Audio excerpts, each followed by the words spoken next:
Good morning बच्चों। तो ये हमारा दूसरा वीडियो पार्ट 16 का, ठीक है। और इसके बारे में आपको पता ही है कि इस पार्ट में से आपके एक एक नंबर के 3 प्रश्न आएंगे, 1+1+1, ठीक है। 3 प्रश्न आएंगे। ये चैप्टर कितने अंक का है? 3 अंक का। वो पहले वीडियो में आपको नहीं बताया, वैसे बता दिया था आपको पाठ परिचय में। तो एक एक नंबर के छोटे प्रश्न जैसे पाठ 14 के थे, ठीक है। तो अब देखो आगे, भारतीय अर्थव्यवस्था के समक्ष चुनौतियाँ। अब हमने इसमें जो है हम क्या पढ़ रहे हैं? मुद्रास्फीति। मुद्रास्फीति का दूसरा नाम मूल्य वृद्धि। मूल्य वृद्धि क्या है, किसे कहते हैं मुद्रास्फीति, वो देख लिया हमने। और मुद्रास्फीति को हम जो है कैसे मापते हैं ये देख लिया। यहाँ तक के जो प्रश्न बने हैं वो आप करोगे, प्रश्न में भेज दूंगी वैसे, लेकिन आपको समझ में आ जानी चाहिए कि कहाँ पर क्या प्रश्न है। देखो आगे, आज हमारा टॉपिक होगा भारत में मुद्रास्फीति। तो भारत में मुद्रास्फीति को मापने के सूचकांक कौन कौन से थे? थोक मूल्य सूचकांक, उपभोक्ता मूल्य सूचकांक। ये छोटे छोटे प्रश्न मैं पूछूंगी आपसे वीडियो स्टार्ट करने से पहले, ठीक है। मुद्रास्फीति किसे कहते हैं, कीमत किसे कहते हैं, ये सारे प्रश्न बने इसमें। मुद्रास्फीति को कैसे मापा जाता है, ये सभी। तो देखो, भारत में मुद्रास्फीति पढ़ेंगे आज हम। भारत में मुद्रास्फीति की दर को सामान्यतः थोक मूल्य सूचकांक से मापा जाता है। वैसे दोनों थोक मूल्य सूचकांक, उपभोक्ता मूल्य सूचकांक, दोनों ही भारत के सूचकांक है, भारत में मुद्रास्फीति को मापने के सूचकांक है। लेकिन भारत में जो है अधिकतर कौन से सूचकांक से मापा जाता है? थोक मूल्य सूचकांक। ऊपर भी हमने पढ़ा कि एक वस्तु की कीमत पर नहीं होती मुद्रास्फीति, वस्तुओं के समूह से संबंध रखती है। तो वो वस्तुओं का समूह क्या? वही थोक, होलसेल जिसको कहते हैं हम। तो थोक मूल्य सूचकांक से मापा जाता है। यहाँ पर भी प्रश्न बन गया आपके। भारत में 2 सूचकांक है, लेकिन भारत में मुद्रास्फीति की दर को थोक मूल्य सूचकांक से मापा जाता है। स्वतंत्रता के पश्चात से ही उच्च मुद्रास्फीति की दर में भारत एक गंभीर समस्या रही है। उच्च मुद्रास्फीति की, स्वतंत्रता के बाद ही उच्च मुद्रास्फीति की दर जो है भारत में क्या रही है? एक गंभीर समस्या रही है। स्वतंत्रता के बाद से ही ये मुद्रास्फीति महंगाई नियंत्रण में ही नहीं हो रही है, लगातार बढ़ती ही जा रही है। देखो, 1950 के दशक में मुद्रास्फीति की औसत दर स्थिति देखना। 1947 में हमारा देश आज़ाद हुआ था। 1950 के दशक में मुद्रास्फीति की औसत दर 1.7% थी, लेकिन 1990 के दशक में ये 6.4% हो गई। 70 के दशक में 9% से ऊपर पहुंच गई। ऊंची मुद्रास्फीति का ये दौर 1995 ईस्वी तक चलता रहा। इसके पश्चात मुद्रास्फीति में कुछ कमी देखने को मिली। वर्ष 2001 से 2011-12 के मध्य ये लगभग 4.7% बनी रही। तो से आज़ादी के बाद कब तक? 1995 तक जो है मुद्रास्फीति, महंगाई बहुत ज़्यादा बढ़ी। और अब थोड़ा बहुत कब कहाँ तक पहुँच गई? 9% तक, है ना। और अभी जो है 2001 से 2011-12 के मध्य की जो मुद्रास्फीति को मापा गया अपने थोक मूल्य सूचकांक से, वो कितनी है?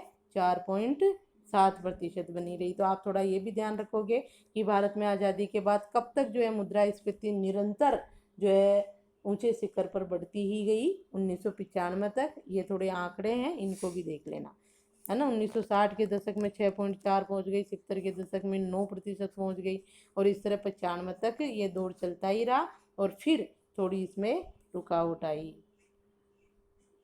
और किससे मापा? थोक मूल्य सूचकांक से। है कितने सूचकांक? 2, थोक मूल्य सूचकांक और उपभोक्ता मूल्य सूचकांक। अब देखो अगला, मुद्रास्फीति से हानियाँ।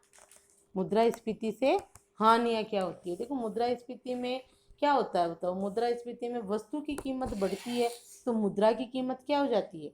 कम हो जाती है। एक तो एक वस्तु, ये उल्टा संबंध है, वस्तु की कीमत और मुद्रा में उल्टा संबंध है। जब वस्तुओं की कीमत में वृद्धि होती है तो मुद्रा का मूल्य क्या हो जाता है? कम हो जाता है। जहाँ एक वस्तु को अपन 50 रुपये में खरीदते थे आज के 10 साल पहले, और आज वही वस्तु में 500 रुपये में खरीदनी पड़ रही है। वस्तु वही है, लेकिन उसकी क्या कीमत में क्या हो गई? वृद्धि हो गई। यानी उस समय जो 50 रुपये की कीमत थी वो आज 500 रुपये की है। तो मुद्रा के मूल्य में क्या हो गई? गिरावट हो गई मुद्रा के मूल्य में, ठीक है। तो वस्तु की कीमत और मुद्रा के मूल्य में कैसा संबंध है? विपरीत संबंध है। तो हानियाँ देखो, मुद्रास्फीति से हानि।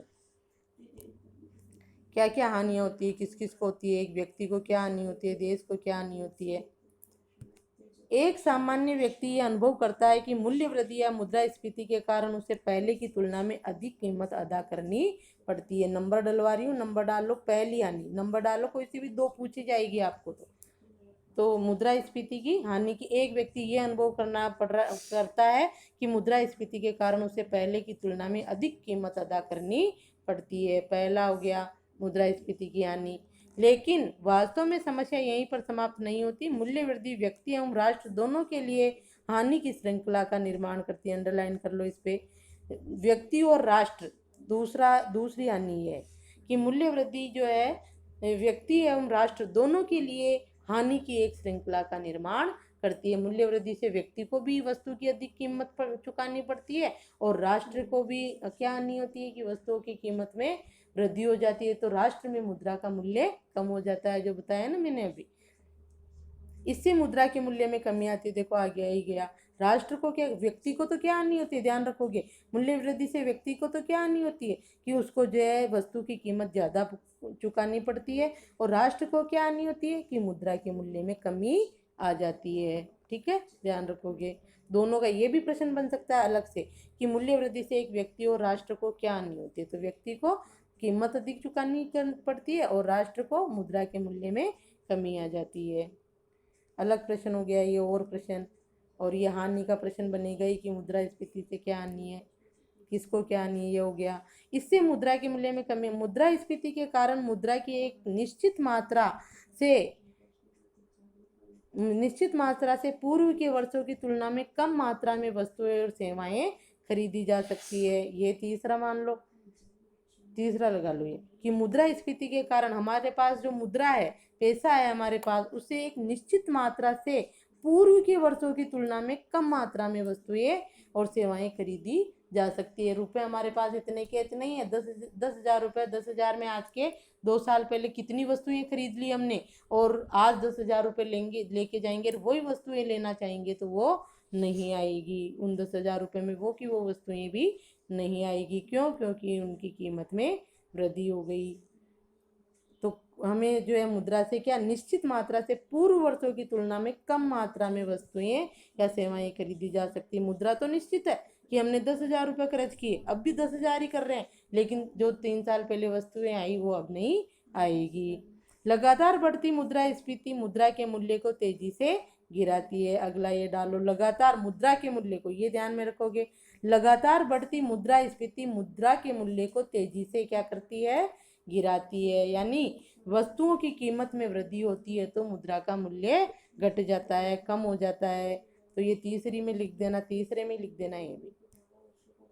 आगे देखो, मुद्रा का मूल्य से क्या तात्पर्य है, ये भी इंपॉर्टेंट क्वेश्चन। हम कर रहे हैं ना कि वस्तुओं की कीमत में वृद्धि होती है तो मुद्रा का मूल्य गिर जाता है, कम हो जाता है। तो मुद्रा का मूल्य क्या होता है? प्रश्न, मुद्रा के मूल्य का तात्पर्य मुद्रा की क्रय शक्ति से है। मुद्रा के मूल्य से तात्पर्य क्या है? मुद्रा की क्रय शक्ति से है, जो कि मुद्रा द्वारा वस्तुओं और सेवाओं को क्रय करने की क्षमता बताता है। आपको ये याद करना है कि मुद्रा के मूल्य से क्या तात्पर्य है। मुद्रा के मूल्य से तात्पर्य मुद्रा की क्रय शक्ति से है कि मुद्रा में जैसे 10,000 रुपये में हम कितनी वस्तुएं खरीद सकते हैं, आज कितनी खरीद सकते हैं, पहले कितनी खरीद सके, ये तो वो क्रय शक्ति यानी खरीदने की शक्ति, वही मुद्रा का मूल्य कहलाएगा, जिससे जो है हम जितनी वस्तुओं का क्रय कर सकते हैं। ठीक है, आगे समझ में। मुद्रा के मूल्य का तात्पर्य मुद्रा की क्रय शक्ति से है, जो कि मुद्रा द्वारा वस्तुओं और सेवाओं को क्रय करने की क्षमता को बताता है। तो आज मुद्रा का मूल्य ज़्यादा है या आज के 5 साल पहले, 10 साल पहले ज़्यादा था? आप सोचो कब था? आज के 10 साल पहले, जब वस्तुएं थोड़ी सस्ती थी। और उस समय हम जो क्रय शक्ति, उस समय जो 10,000 रुपये की क्रय शक्ति थी, खरीदने की, वस्तुएं खरीदने की शक्ति, वो आज क्या है? कम है। इस तरह से आगे देखो, मुद्रास्फीति के कारण, अगला यहाँ से हो जाएगा चौथा।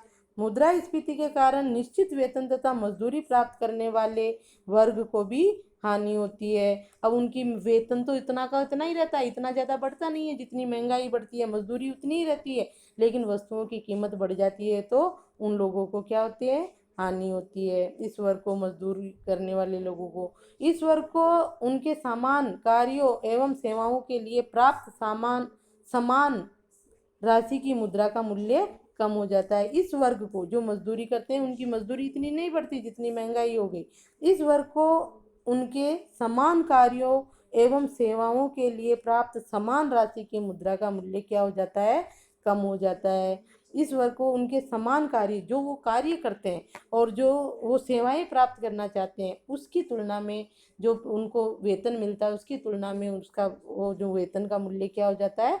कम हो जाता है। समान राशि की मुद्रा का मूल्य क्या हो जाता है? कम हो जाता है। मान लो उनको 300 रुपये मिल रहे हैं मजदूरी के, 2 साल पहले भी वही मिल रहे थे, लेकिन आज उन 300 रुपये का मूल्य क्या हो गया? कम हो गया। तो इसमें यहाँ तक ही लिख देना आप। चौथा, मुद्रास्फीति को अन्यायपूर्ण माना जाता है। ये भी प्रश्न है, प्रश्न बनेगा अलग से कि मुद्रास्फीति को अन्यायपूर्ण क्यों माना जाता है। देखो क्यों माना जाता है, क्योंकि उत्तर भी इसके बाद ही है। प्रश्न अलग से है ये कि मुद्रास्फीति को अन्यायपूर्ण क्यों माना जाता है। ठीक है, तो देख क्यों माना जाता है, क्योंकि इससे बचत करता है कि बचत का मूल्य गिरता है तथा ऋणी को मुद्रास्फीति से लाभ होता है क्योंकि उसे कम मूल्य वाली मुद्रा वापस चुकानी पड़ती है। इसलिए मुद्रास्फीति को क्या माना है? अन्यायपूर्ण माना है। बेचारा बचत करता है कि बचत का मूल्य तो क्या हो जाता है? गिर जाता है, और ऋणी को क्या होता है? उससे लाभ होता है। तो ये अन्यायपूर्ण बचत करता है। यानी मान लो आपके कोई दादी है, कोई भी है, आज के 10 साल 20 साल से पैसे जोड़ जोड़ के 10,000 रुपये इकट्ठे किए, उस समय उन्होंने 100 रुपये भी जोड़े तो उनकी बहुत कीमत थी। अगर और आज उन 100 रुपये की कोई कीमत नहीं है। 10,000 रुपये भी जोड़ लिए उन्होंने वर्षों से, 10 सालों में, तो आज उनकी कोई कीमत नहीं है। इससे बचतकर्ता को तो क्या हुई? हानि हुई। और मान लो 10,000 रुपये किसी को दिए आज के 10 साल पहले, उसने इकट्ठे करके अपने पास रख रखे हैं, तो उससे क्या होता है कि वो बचतकर्ता को तो हानि हुई कि उस समय तो उन 10,000 रुपये की कीमत थी, लेकिन आज नहीं है। ऋण दिया है मान लो किसी को 10,000 रुपये, और 2 साल 5 साल बाद वो वापस दे रहा है, 1 लाख रुपए दिए हैं किसी को, तो वो जो है उसको तो फायदा है कि वो जो है 1 लाख रुपए कम कीमत, उस 1 लाख रुपए की आज कीमत क्या हो गई? कम कीमत हो गई। यानी कम मूल्य वाली मुद्रा उसको वापस चुकानी पड़ती है। ठीक है, ये भी समझ लेना ध्यान से कि मुद्रास्फीति को न्यायपूर्ण क्यों माना गया है, क्योंकि बचत करता की तो बचत का मूल्य गिर जाता है और ऋणी को इससे क्या हो जाती है? हानि हो जाती है। ओ, लाभ होता है। ऋणी को तो लाभ होता है और बचतकर्ता को हानि होती है। ये अगला हो जाएगा इसका, और अलग से प्रश्न भी बन जाएगा। आगे देखो, मुद्रास्फीति का प्रभाव आर्थिक विकास की दर, गरीबी, बेरोजगारी, आय एवं धन के वितरण आदि पर भी पड़ता है, जिसका अध्ययन आगे की कक्षाओं में किया जाएगा। सार रूप में ये कहा जा सकता है कि मुद्रास्फीति विकास के लाभों को समाप्त कर देती है, अतः इसे नियंत्रण में रखे जाने की आवश्यकता होती है। मुद्रास्फीति से विकास के अवसर भी क्या हो जाते हैं? थोड़े रुक जाते हैं। मुद्रास्फीति विकास के लाभों को समाप्त कर देती है, इस पर नियंत्रण करना हमें आवश्यक है। ठीक है, तो ये हो गई आपके मुद्रास्फीति की हानियां। इसमें 2-3 प्रश्न अलग से बन रहे हैं, वो देख लेना। तो यहाँ भी प्रश्न बनेगा कि मुद्रास्फीति पर नियंत्रण करना क्यों आवश्यक हो गया है, क्योंकि मुद्रास्फीति से जो है विकास के लाभ, मुद्रास्फीति विकास के लाभों को समाप्त कर देती है, अतः इस पर नियंत्रण करना, रखे जाना आवश्यक है। ठीक है, तो ये हानियां हो गई। अब आगे हैं ये मांग प्रेरित, मुद्रास्फीति का मांग प्रेरित तथा लागत प्रेरित स्वरूप। ये स्वरूप, ठीक है, हमने अर्थ पढ़ लिया और उसकी हानियां वगैरह माप ये पढ़ लिए। अब पढ़ेंगे मुद्रास्फीति का स्वरूप। मुद्रास्फीति को कौन निर्धारित करता है, अर्थात मुद्रास्फीति के क्या कारण है, ये कभी कम तो कभी ज्यादा क्यों होती है, इन प्रश्नों के उत्तर जानने के लिए समग्र मांग तथा समग्र पूर्ति की अवधारणाओं के द्वारा मूल्य वृद्धि के मांग प्रेरित तथा लागत प्रेरित स्वरूप को समझना आवश्यक है। ये एक देश में उत्पादित अंतिम वस्तुओं और सेवाओं पर प्रत्याशित व्यय का योग समग्र मांग कहलाता है। अब देखो यहाँ पर आपको 4 चीजें समझनी होगी। समग्र मांग, समग्र पूर्ति, तीसरा मांग प्रेरित मुद्रास्फीति, और चौथा लागत प्रेरित मुद्रास्फीति। ये चार चीजें, चार प्रश्न बनेंगे यहाँ पे कि समग्र मांग का क्या अर्थ है, समग्र पूर्ति का क्या अर्थ है, ठीक है, मांग प्रेरित मुद्रास्फीति किसे कहते हैं और लागत प्रेरित मुद्रास्फीति किसे कहते हैं। ये चारों प्रश्न होंगे, इनका अध्ययन अपन अगले वीडियो में करेंगे, ठीक है।